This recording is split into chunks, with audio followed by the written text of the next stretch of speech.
विषेदितं कवित्रयं भूतसाराक्षितं उमाशितं शोकविनाशकारणं महाविघ्नेश्वरपादवन्दजं गुरुर्ब्रह्मा गुरुर्विष्णु गुरुर्देवो महेश्वरः गुरु साक्षात् परब्रह्म तस्मै श्री गुरुवे नमः.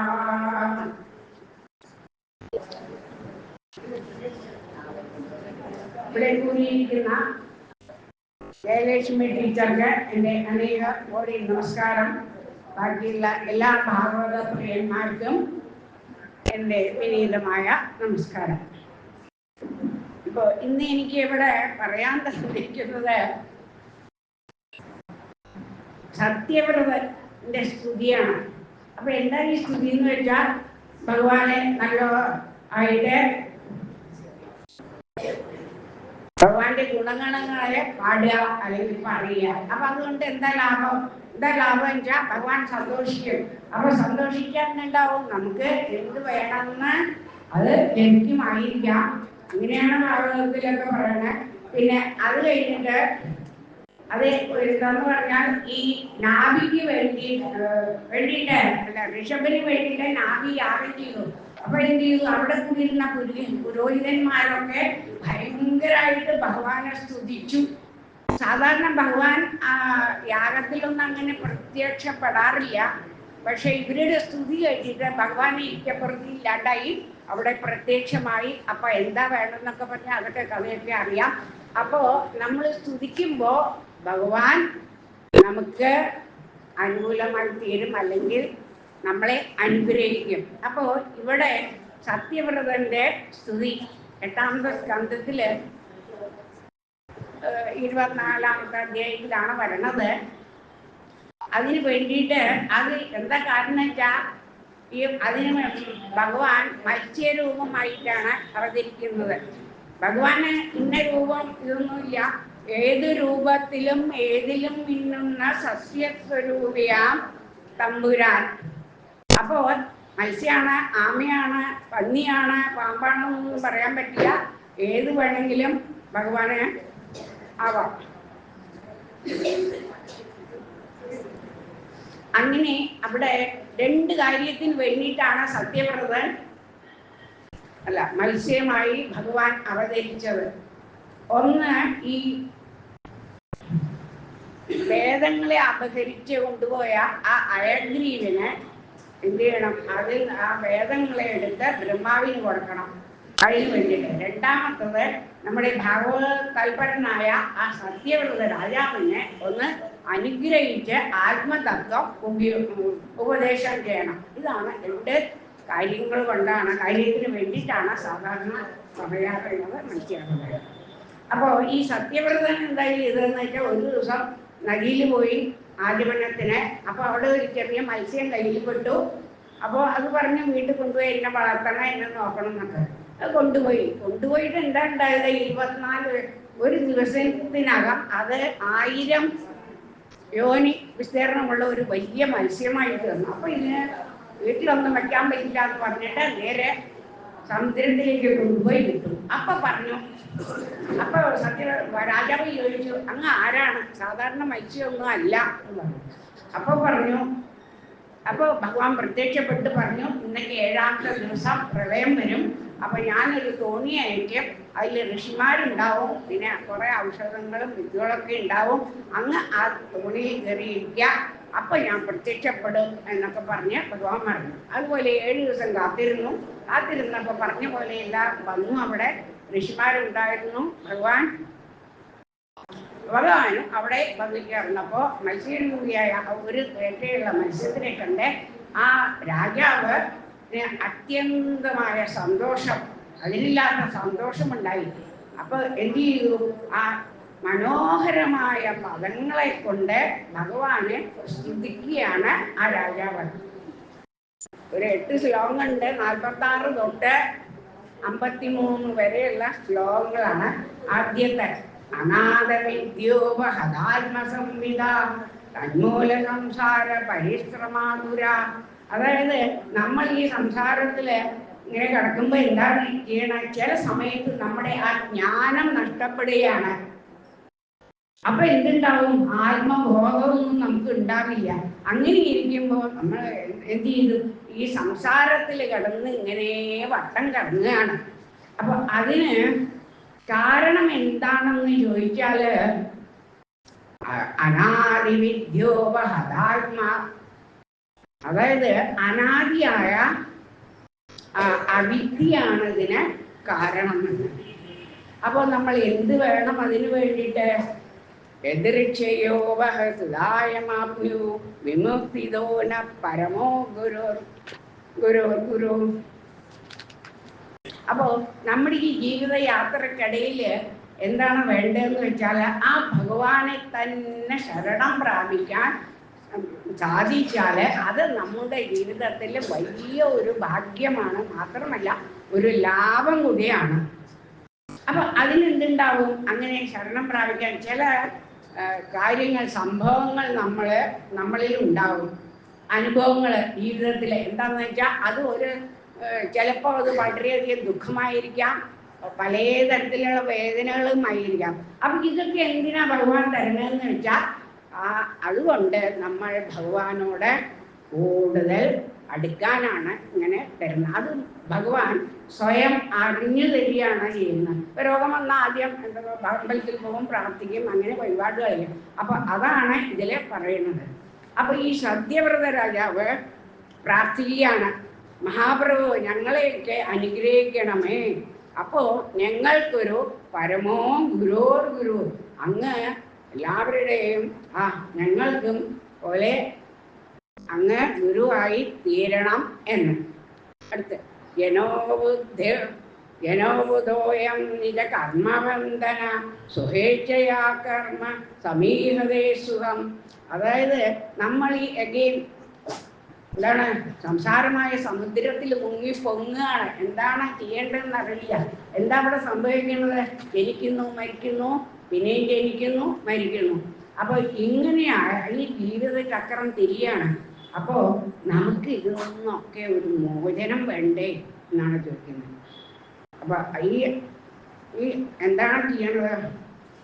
ഈ സുഖത്തിന് വേണ്ടിയിട്ട് നമ്മൾ പരക്കം പായുകയാണ്, എവിടെയാ സുഖം കിട്ടുക എന്ന് പറഞ്ഞിട്ട്. അപ്പൊ സുഖത്തിനെ അന്വേഷിച്ച് പോകുമ്പോൾ നമുക്ക് എന്താ കിട്ടണ?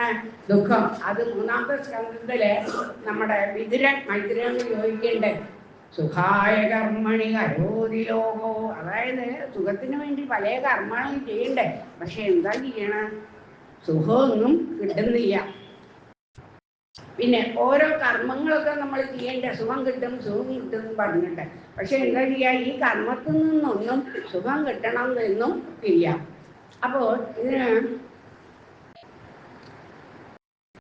നമ്മുടെ എന്താ കാരണം വെച്ചാൽ നമ്മുടെ ഉള്ളിലുള്ള ഈ ധാരണകളെ ഇല്ലാതാക്കണമെങ്കിൽ എന്താണ് വേണ്ടത്?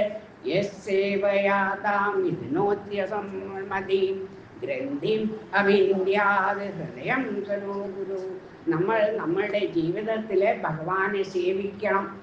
മാത്രമല്ല വളരെ ശ്രദ്ധയോടുകൂടി ഭഗവാനെ ഭജിക്കണം. അപ്പൊ എന്തുണ്ടാവും? ഭഗവാനെ ഇങ്ങനെ ഭജിക്കുമ്പോൾ നമ്മുടെ ഉള്ളിലുള്ള ധാരണങ്ങളെ, തെറ്റായ ധാരണങ്ങള്, അസന്മതിയും അത് പതുക്കെ മാറാൻ സഹായിക്കും. എന്ന് മാത്രമല്ല നമ്മുടെ ഉള്ളില് ഒരു കെട്ടുപാടുണ്ട്. ഏതാണ്? അജ്ഞാനമായ ഒരു ഗ്രന്ഥിയുണ്ട്, അത് പൊട്ടിപ്പോണം. അതാണ് രാജാവ് പ്രാർത്ഥിക്കുന്നത്, ഞങ്ങളിൽ ദയവുണ്ടായി ഞങ്ങളെ അനുഗ്രഹിക്കണമേ എന്ന് പറഞ്ഞ് അങ്ങ് ഞങ്ങളുടെയൊക്കെ ഗുരുവായി തീരണം എന്ന് പറഞ്ഞ് ആ മത്സ്യമൂർത്തിയെ നമസ്കരിക്കുന്നു. നമ്മളും പ്രാർത്ഥിക്കുക, ആ മത്സ്യമൂർത്തി നമ്മുടെ ഓരോരുത്തരുടെയും ഗുരുവായി തീരട്ടെ എന്ന് പറഞ്ഞിട്ട്. പിന്നെ പറയണം സേവയാഗ്നേരിവ രുദ്രരോദനം. നല്ലൊരു പദമാണ് രുദ്രരോദനം എന്ന് വെച്ചാൽ. ശരിക്ക് ഡയറക്റ്റ് അർത്ഥം എന്താ പറഞ്ഞാൽ ശിവന്റെ കണ്ണുനീര്. അപ്പോൾ ഒരിക്കൽ ഈ മഹാദേവന്റെ കണ്ണ് ഒന്ന് നിറഞ്ഞു. അപ്പൊ എന്തുണ്ടായി? 2 തുള്ളി കണ്ണുനീര് വീണു. അതിലൊന്നാണ് ഈ സ്വർണമായതും ഇനിയൊന്ന് വെള്ളിയായതും. അപ്പൊ ഈ സ്വർണത്തിന് വൈദ്യത്തിന് നല്ലതാണ്. തിളക്കം കിട്ടണം, അല്ലെങ്കിൽ മാർക്കറ്റ് വന്നാൽ ഇത് കിട്ടില്ല, മാർക്കറ്റിംഗ് ഉണ്ടാവില്ല. അപ്പം നല്ലോണം അത് തിളങ്ങാൻ വേണ്ടിയിട്ട് എന്താ ചെയ്യാതെ അതിനെ നന്നായി ചുട്ട് തീയിലിട്ട് പഴിപ്പിച്ച് അപ്പം എന്തുണ്ടാവും, അതിലുള്ള ഇമ്പ്യൂരിറ്റീസൊക്കെ മാറി ആ സ്വർണവും വെള്ളിയൊക്കെ നല്ലോണം തിളങ്ങും. അതുപോലെയാണ് നമ്മുടെ ഈ മനസ്സിൻ്റെ സ്ഥിതി. അപ്പോൾ അതിന് വേണ്ടിയിട്ട് എന്ത് വേണം, നമ്മൾ എത്രത്തോളം ഭഗവാനോ സേവിച്ചു കൊണ്ടിരിക്കുന്നുവോ അപ്പം എന്തുണ്ടാവും, നമ്മുടെ അകത്തുള്ള ആ നന്മകൾ അല്ലെങ്കിൽ വാസനകൾ, ദുർവാസനകൾ ഉണ്ടാവും. അല്ല, ആ ദുർവാസനകൾ നമ്മൾ എന്ത് ചെയ്യും, നമ്മളെ താഴ്ത്തി താഴ്ത്തി കൊണ്ടുവരും.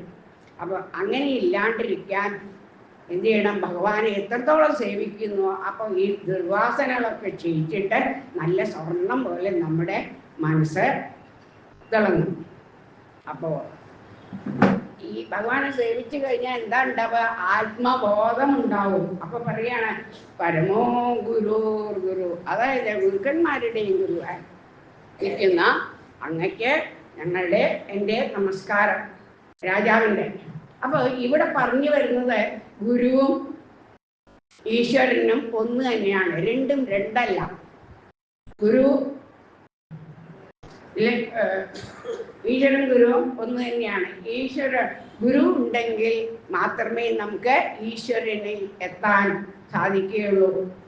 അപ്പോൾ എന്ത് വേണം, അപ്പോൾ നമുക്ക് ഒരു ഗുരുവിനെ സംഘടിപ്പിക്കാം. അപ്പോൾ പിന്നെ അത് കഴിഞ്ഞിട്ട് പറയുകയാണ് ഗുരു, അതായത് ഏറ്റവും പ്രധാനപ്പെട്ട സാക്ഷാൽ ഗുരുവായൂരപ്പൻ തന്നെയാണ് ആ ഗുരു. ഗുരു ബ്രഹ്മ, ഗുരു വിഷ്ണു എന്നൊക്കെ നമ്മൾ എന്നും പറയാറില്ലല്ലേ. അപ്പം അത് ഗുരുവായൂരപ്പൻ തന്നെയാണ്. അത് കഴിഞ്ഞിട്ട് പറയാണ് നയപ്രസാദായുധ ഭാഗലേശം അന്യേകദേവം ഗുരുജന, അതായത് മറ്റുള്ള പല ദേവന്മാരും ഉണ്ട്, മഹർഷിമാരുണ്ട്, മുനിമാരുണ്ട്, പല ജനങ്ങളും സജ്ജനങ്ങളുണ്ട്. അവരൊക്കെ നമ്മൾ എത്ര അനുഗ്രഹിച്ചാലും ഈ ഭഗവാന്റെ അനുഗ്രഹം പോലെ അനുഗ്രഹത്തിൻ്റെ 10,000-ൽ ഒരു അംശം പോലും ആവില്ല എന്ന് പറയണം.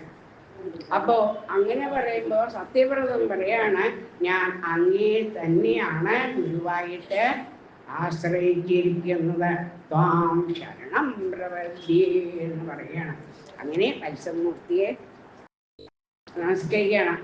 പിന്നെ പറയണ എന്താ, അപ്പോൾ നമ്മളുടെ ജീവിതത്തിൽ നല്ലൊരു ഗുരുവിനെ നമ്മൾ ശരണം പ്രാപിച്ചിരിക്കണം.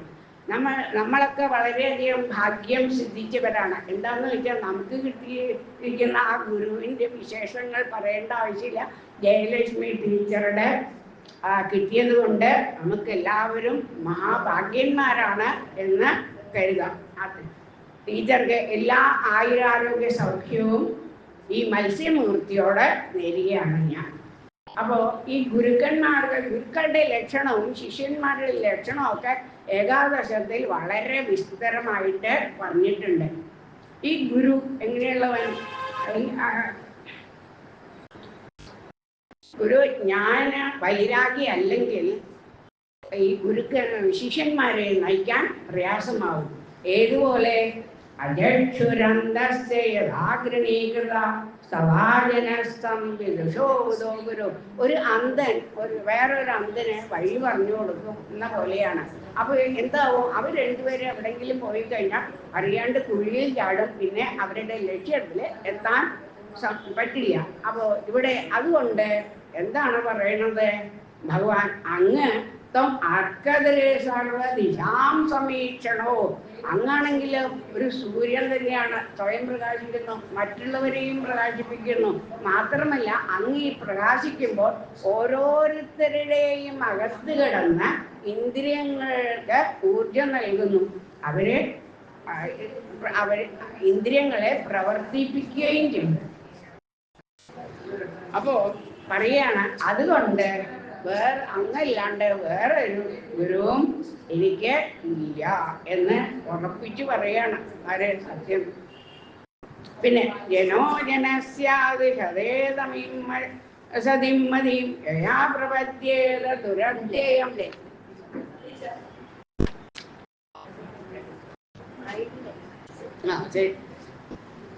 യയാ പ്രപദ്യേത ദുരധ്യേയം തമാ തം തവ്യയം ജ്ഞാനമോഘമഞ്ജസ പ്രപദ്യതേ യേന ജനോനിന അത് അപ്പൊ പറയാണ് ഭഗവാനെ, ഞാൻ അങ്ങേ തന്നെയാണ്,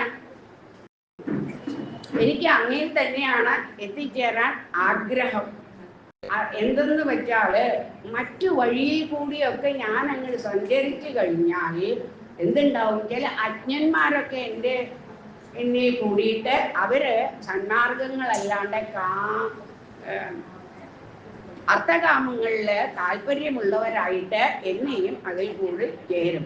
അപ്പൊ എന്തുണ്ടാവും? ഞാൻ പതുക്കെ പതുക്കെ ഭഗവാനിൽ നിന്ന് അകന്നു പോകാനുള്ള ചാൻസ് ഉണ്ടാവും. ഭഗവാനെ, മത്സ്യമൂർത്തിയായ ഭഗവാനെ, അങ്ങനെ ഒരു അവസ്ഥ എനിക്ക് വരാൻ പാടില്ല എന്ന് പറഞ്ഞ് ആ പാദങ്ങളിൽ നമസ്കരിക്കുകയാണ്. 52 തം സർവലോകസ്യ സുഹൃത്പ്രിയേശ്വരോ, അതായത് ഏത് സമയത്തും വാത്സല്യവും കാരുണ്യവും ഈ ലോകത്തില് ഉള്ളവർക്കെല്ലാം നൽകുന്നതാണ് ആ ഭഗവാൻ. ആ ഭഗവാൻ പിന്നെ ആരാ?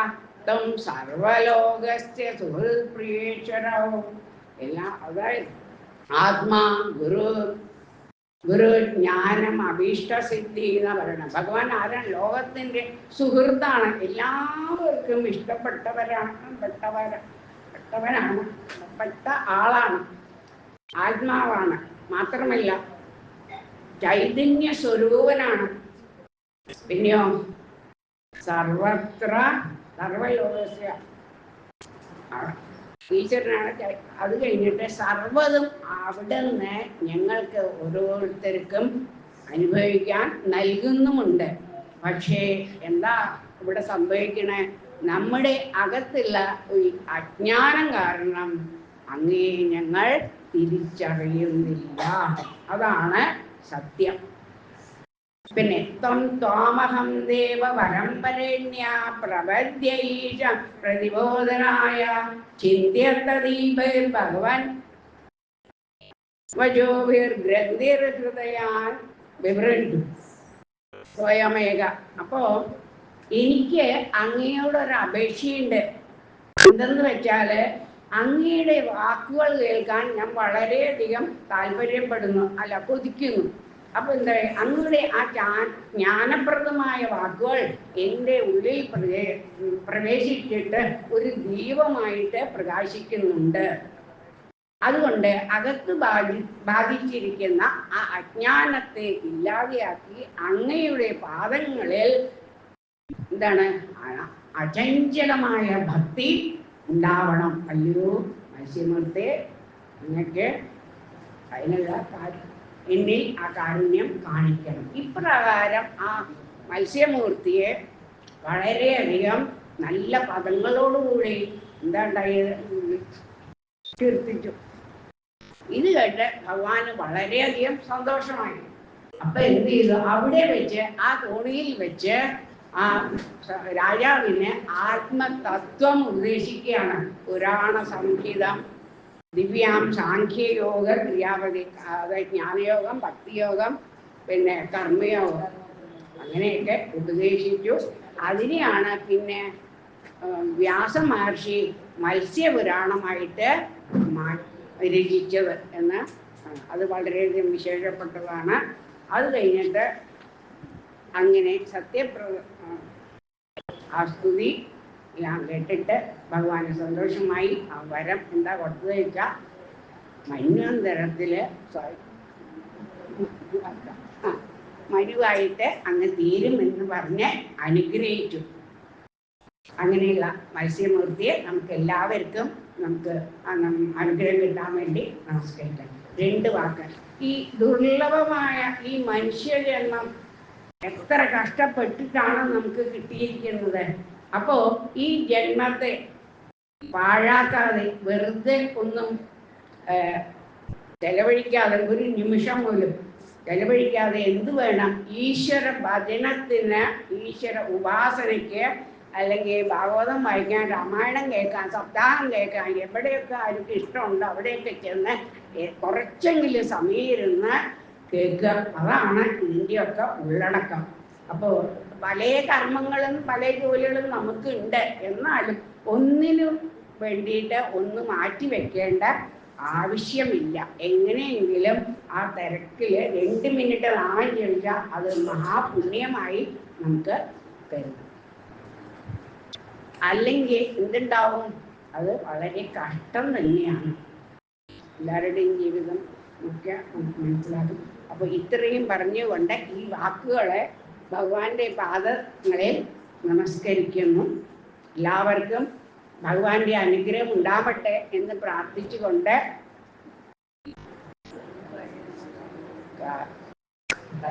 നിർത്തുന്നു.